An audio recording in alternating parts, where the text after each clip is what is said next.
शीघ्र आसुथिबा प्रभु जीशुख्रीष्टଙ୍କ पवित्र और बहुमूल्य नाम रे पुनर्बार निर्मल खरा यूट्यूब चैनल रे आपण समस्त को स्वागत करे। प्रतिदिन आपण मानकु एही प्रकार ऑनलाइन माध्यम रे स्वागत करिबा, आपण मानक सहित सहभागिता करिबा एहा मो निमंते बहुत बहुत खुशी और आनंदर विषय।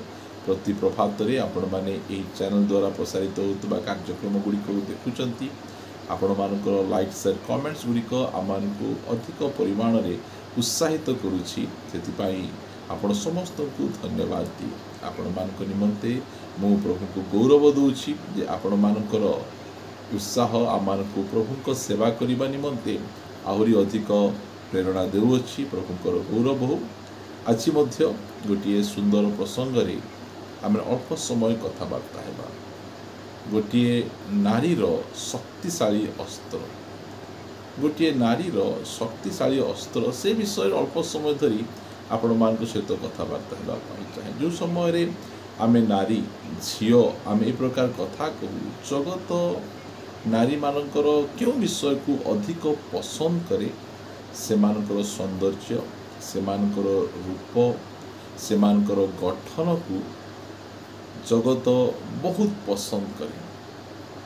जो समय रे गोटे पुओ गोटे झील को बाहायबा पाई से देखे, ताहाले से प्रथमे देखे से झील देखिबा पाई कि प्रकार अटे, गोरा अच्छी, सुंदर अच्छी, चुट्टी लंबा अच्छी, नाक ठीक अच्छी, ये सब देखे।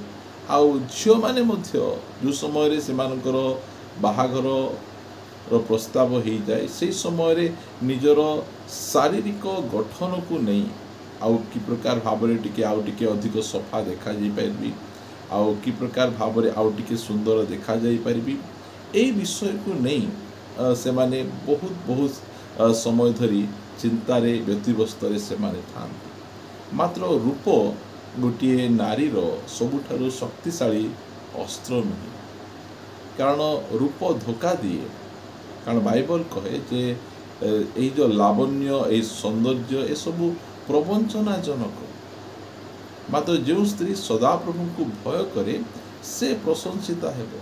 केते दिन गोटे स्त्रीर रूप पछे जीवा कथा, केते दिन ए स्त्री माने मध्य निजर सौंदर्य को नहीं ही से माने चर्चा रहिबे। मात्र बाइबल आमको से प्रकार भाव रे शिक्षा दिए नहीं। गोटे नारीर सबुठारु शक्तिशाली अस्त्र तांकर रूप नहीं, तांकर सौंदर्य नहीं, तांकर रंग नहीं, सेटा हला तांकर चरित्र। चरित्र बाइबल एटा आमान को कहे प्रिय मान, कारण बाइबल आमान को कहे जे ज्ञानवती स्त्री आपना गृह गुंथई। गोटे चरित्रवान स्त्री, गोटे ज्ञानवती स्त्री से कौन करे, अपना गृह को से गुंथई, निज घर को से तैयारी करे, निज घर को से गठन करे। मात्र अज्ञान सहस्तरे ताहाको भांगी दिए बोली लिखा जाए। तेपाई गोटे स्त्री गोटे झीवर सबुठारु शक्तिशाली अस्त्र तांकर ज्ञान, सही ज्ञान तांकर चरित्र गठन करे प्रिय, सही ज्ञान तांकर चरित्र गठन करे।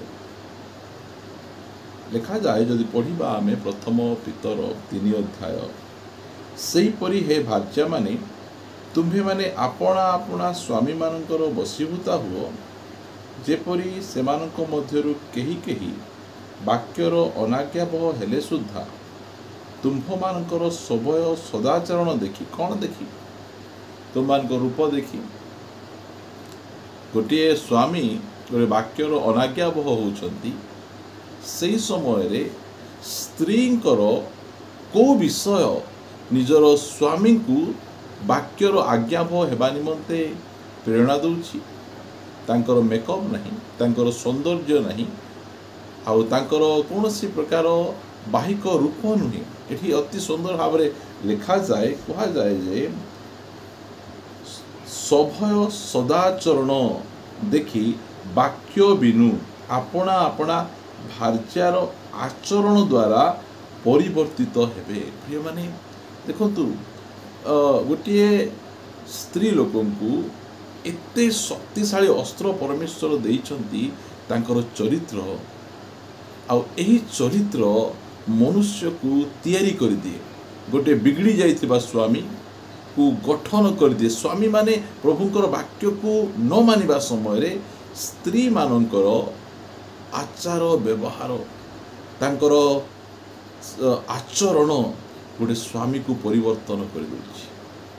ସେଥିପାଇଁ ଆମେ ଯେତିକି ସମୟ ନିଜର ରୂପକୁ ସଜେଇବା ପାଇଁ, ନିଜର ରୂପକୁ ବାହାରକୁ ଆଣିବା ପାଇଁ, ତାକୁ ଚକମକାଇବା ପାଇଁ ଯେତିକି ପରିଶ୍ରମ କରୁଛନ୍ତି, ପରିଶ୍ରମ କରନ୍ତୁ ନାହିଁ, ଏହା ମୋର କହିବାର ନାହିଁ। ମାତ୍ର ତାହାଠୁ ଅଧିକ ନିଜର ସଭ୍ୟ ଆଚରଣ ଦରକାର। ଏଇଟା ହେଉଛି ଗୋଟିଏ ନାରୀର ଶକ୍ତିଶାଳୀ ଅସ୍ତ୍ର ଅଟେ, ଯେଉଁଟାକୁ କି ସେ ବ୍ୟବହାର କରି ନିଜ ପରିବାରକୁ ଗଠନ କରିବ। କିଏ ଗଠନ କରିବ? ଗୋଟେ ଜ୍ଞାନବତୀ ସ୍ତ୍ରୀ। ମୂର୍ଖ ସ୍ତ୍ରୀ ସେ ପାଟି ଖୋଲି ନିଜର ସ୍ୱାମୀଙ୍କ ସହିତ ପାଟି କରିବେ, ଝଗଡ଼ା କରିବେ, ତାଙ୍କୁ ଅନେକ ପ୍ରକାର କଥା କହିବେ। ମାତ୍ର ବାଇବଲ କ'ଣ କହେ? ବାକ୍ୟ ବିନୁ। ବାକ୍ୟ ବିନୁ ବୋଲି କହିଲେ ବାଇବଲର ବାକ୍ୟ କଥା କୁହାଯାଉ ନାହିଁ। ତୁମେ ପାଟି ଫିଟାଇବ ନାହିଁ। ଗୋଟେ ସ୍ତ୍ରୀ ଗୋଟେ ସାଇଲେଣ୍ଟ ପ୍ରଚାରକ ଅଟେ। ସେ ତାଙ୍କର ଆଚରଣ ଦ୍ୱାରା ସେ ଅନେକ କଥା କହିଦିଏ। ଆଉ ସେଇ କଥା, ସେଇ ଆଚରଣ ଗୋଟେ ଲୋକଙ୍କର ଜୀବନକୁ ବଦଳାଇ ଦିଏ। ପ୍ରିୟମାନେ, ବତ୍ସେବାଙ୍କ ରୂପ ଦାଉଦଙ୍କୁ ବର୍ବାଦ କରିଦେଲା। ଦାଉଦ ଗଲିହାତ ପରି ଗୋଟେ ଶକ୍ତିଶାଳୀ ବ୍ୟକ୍ତିକୁ ସେ ପରାଜୟ କରୁଛନ୍ତି, ମାତ୍ର ବତ୍ସେବା ପରି ଗୋଟିଏ କୋମଳ ସ୍ତ୍ରୀ ଲୋକ ଦାଉଦଙ୍କୁ ପରାଜୟ କରିଦେଉଅଛି। ଆମର ରୂପ ଅନ୍ୟମାନଙ୍କୁ ନଷ୍ଟ କରିଦେଇପାରେ, ମାତ୍ର ଆମର ଚରିତ୍ର, ଆମର ଆଚରଣ ପରିବାରକୁ ଗଠନ କରେ, ଭାଙ୍ଗିଥିବା ଘରକୁ ପୁନର୍ବାର ଗଠନ କରିଦିଏ। ଏଇଟା ହେଉଛି ମା ଭଉଣୀମାନଙ୍କର, ସ୍ତ୍ରୀମାନଙ୍କର ଶକ୍ତିଶାଳୀ ଅସ୍ତ୍ର। ବାଇବଲ ଏହା ଆମମାନଙ୍କୁ ଅତି ଭଲ ଭାବରେ ଶିଖାଏ। ଆଉ ଏ ଅସ୍ତ୍ରକୁ ପ୍ରତ୍ୟେକ ମା ଭଉଣୀମାନେ ବ୍ୟବହାର କରନ୍ତୁ, ଏହା ମୋର ଅନୁରୋଧ। ଏହି ଅସ୍ତ୍ର ଆପଣଙ୍କ ପରିବାରକୁ ଗଠନ କରିବ। ଆପଣଙ୍କର ସ୍ୱାମୀମାନେ ବାକ୍ୟର ଆଜ୍ଞାବହ ହେବେ। ସେଥିପାଇଁ ତଳକୁ ସେ ଲେଖୁଛନ୍ତି, ପୁଣି କେଶବେଶ, ସୁବର୍ଣ୍ଣ ଆବରଣ ଓ ସୁନ୍ଦର ବସ୍ତ୍ର ପରିଧାନ, ଏପରି ଯେଉଁ ବାହ୍ୟଭୂଷଣ, ତାହା ତୁମ୍ଭମାନଙ୍କର ଭୂଷଣ ନ ହେଉ। ଏଇଟା ଯାକ ବାହ୍ୟଭୂଷଣ, ଏସବୁ ଗୋଟିଏ ବ୍ୟକ୍ତିଙ୍କୁ ପରିବର୍ତ୍ତନ କରିପାରିବ ନାହିଁ, ଠିକ୍ ମାର୍ଗକୁ ଆଣିପାରିବ ନାହିଁ। ଦେଖିବା ପାଇଁ ସୁନ୍ଦର ଲାଗିବ, ପିନ୍ଧ ନାହିଁ ବୋଲି କୁହାଯାଉ ନାହିଁ, ମାତ୍ର ଏଇଟା ଯାକ ବାହ୍ୟଭୂଷଣ। ଏଇଟା ଲୋକମାନଙ୍କୁ ନିଜ ଆଡ଼କୁ ଆକର୍ଷଣ କରିପାରିବ, ମାତ୍ର କୌଣସି ବ୍ୟକ୍ତିକୁ ଏହା ପରିବର୍ତ୍ତନ କରିପାରିବ ନାହିଁ। ଯଦି ଆମର ମା ଭଉଣୀମାନେ ଏସବୁ ବିଷୟ ଗୁଡ଼ିକକୁ ଶିଖିବେ ଆଉ ନିଜ ଚରିତ୍ରକୁ ଆହୁରି ଅଧିକ ଗଠନ କରିବେ, ନିଜ ଜିହ୍ବାର ବ୍ୟବହାର ଠିକ୍ରେ କରିବେ, ତାହେଲେ ପରିବାରରେ ସୁଖ, ଆନନ୍ଦ, ଶାନ୍ତି, ଆଶୀର୍ବାଦ ସବୁବେଳେ ଲାଗି ରହିବ। କାରଣ ଗୋଟିଏ ସ୍ୱାମୀ ପରିବାର ଗଠନ କରେ ବୋଲି ଲେଖାଯାଏ ନାହିଁ, ମାତ୍ର ବାଇବଲ ସ୍ତ୍ରୀମାନଙ୍କୁ ଏତେ ସମ୍ମାନ ଦିଏ, ଏତେ ଶକ୍ତି ଦେଇଛି ଯେ ଗୋଟେ ସ୍ତ୍ରୀ, ଗୋଟେ ଜ୍ଞାନବତୀ ସ୍ତ୍ରୀ ଆପଣା ଗୃହକୁ ଗୁନ୍ଥଇ ବୋଲି ଲେଖାଯାଏ ତଳେ ପଦରେ, ହୃଦୟର ଯେଉଁ କୋମଳ ହେଲା, ହୃଦୟର ଯେଉଁ କୋମଳ ଓ ଶାନ୍ତିଯୁକ୍ତ ଗୁପ୍ତ ସ୍ୱଭାବ ଈଶ୍ୱରଙ୍କ ଦୃଷ୍ଟିରେ ବହୁମୂଲ୍ୟ, ତାହା ହିଁ ତୁମ୍ଭମାନଙ୍କର ଅକ୍ଷୟ ଭୂଷଣ ହେଉ। ପ୍ରିୟମାନେ, ଏଇଟା ପରମେଶ୍ୱର ପ୍ରତ୍ୟେକ ନାରୀଙ୍କୁ ସେ ପିନ୍ଧିବା ପାଇଁ ଦେଉଛନ୍ତି। ଏଇଟା ପିନ୍ଧ। ତୁମ ପରିବାରରେ ସୁଖ, ଶାନ୍ତି, ଆନନ୍ଦ, ଆଶୀର୍ବାଦ ଯଦି ତୁମେ ପାଇବା ପାଇଁ ଚାହୁଁଛ, ତାହେଲେ ତୁମେ ଏ ଯେଉଁ ବାହିକ ଭୂଷଣ ପାଇଁ ଏତେ ଛଟପଟୁଛ, ସେଇଟା ତୁମର ପରିବାରରେ ସୁଖ, ଶାନ୍ତି, ଆନନ୍ଦ ଆଣିବ ନାହିଁ, ତୁମ ପରିବାରକୁ ଗଠନ କରିବ ନାହିଁ। ମାତ୍ର ହୃଦୟର, ଯେଉଁଟାକି ବାହାରେ ଦେଖାଯାଏ ନାହିଁ, ଯେଉଁଟାକି ଦୋକାନରେ ମିଳେ ନାହିଁ, ଯେଉଁଟାକି ପରମେଶ୍ୱରଙ୍କ ଉପସ୍ଥିତିରେ ମିଳେ, ସେ ହୃଦୟର କୋମଳ ଓ ଶାନ୍ତିଯୁକ୍ତ ଗୁପ୍ତ ସ୍ୱଭାବ, ଏଇଟା ହେଉଛି ପ୍ରକୃତ ଚରିତ୍ର। ଆଉ ଏଇଟା ହେଉଛି ଆମମାନଙ୍କର ମା ଭଉଣୀମାନଙ୍କର ପ୍ରକୃତ ଅସ୍ତ୍ର। ଏହି ଅସ୍ତ୍ର ଦ୍ୱାରା ଆପଣ ଆପଣଙ୍କ ପରିବାରକୁ ଗଠନ କରିପାରିବେ। ଆଉ ଏହି ଅସ୍ତ୍ର ସବୁ ସ୍ତ୍ରୀ ଲୋକଙ୍କ ପାଖରେ ଅଛି। ଆଉ ଏହି ଅସ୍ତ୍ରକୁ ସେମାନେ ବ୍ୟବହାର ନ କରି ନିଜକୁ ଅଧିକ ଗୋରା କରିବା ପାଇଁ, ନିଜର ଚୁଟିକୁ ଆହୁରି ଅଧିକ ଷ୍ଟ୍ରେଟ୍ କରିବା ପାଇଁ, ନିଜକୁ ବିୟୁଟି ପାର୍ଲର ନେଇ ଅନେକ ଟଙ୍କା ଖର୍ଚ୍ଚ କରି सेमानकर समय नष्ट करुछंती मात्र प्रकृत रे जदि निज चरित्र को सेमाने ध्यान देबे ताहाले प्रकृत रे सेमाने आशीर्वाद पाइबे काहाकू कष्ट लागू ए प्रकार कथा नुहे आमे सब बेले सत कथा को बाइबल अनुसार जोटा कि आपणक परिवार को गठन करिवो आपण सुख शांति आनंद रे रहिबे एहा प्रभु चाहंती एटा आपण माने जदि अधिक परिमाण रे गुरुत्व देबे एही चरित्र को एही सौंदर्यता को जोटा कि बाहर देखा जाए नहीं हृदय रे देखा जाए आ एही सौंदर्यता गोटे परिवार को गढ़ी तोलिबो आसंतु पदे प्रार्थना करिबा मंगलमय पिता मु तुमको धन्यवाद दिए